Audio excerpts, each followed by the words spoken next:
जय महाराष्ट्र, जय शिवराज, जय शंभूराजे. मी सतीश आप्पा तावरे. एक गंभीर विषय सर्व जनतेसमोर आणू इच्छितो. दिनांक 24 फेब्रुवारी 2025 रोजी मयूर कुपाडे या व्यक्तीने एका व्हॉट्सअप ग्रुपवरती महाराष्ट्राचे मुख्यमंत्री श्री देवेंद्रजी फडणवीस साहेब, त्याचप्रमाणे विधान परिषदेचे आमदार श्रीकांत भारतीय यांच्या फोटोमध्ये एडिटिंग करून असा दाखवण्याचा प्रयत्न केला आहे की श्रीकांत भारतीय यांनी त्यांच्या कुत्र्याचे नाव शंभू असं ठेवलं आहे.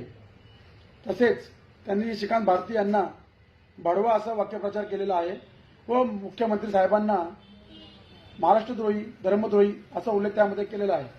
याच्यामध्ये त्यांनी जाणीवपूर्वक समाजामध्ये तेढ निर्माण करण्याच्या दृष्टिकोनातून हिंदूमध्ये वाद निर्माण करणे, हिंदूमधील जे पोट जाती आहेत, मराठा असेल, ब्राह्मण असेल किंवा मराठा इतर जातीमध्ये भांडण लावण्याच्या उद्देशाने जाणीवपूर्वक त्यांनी त्यामध्ये एडिटिंग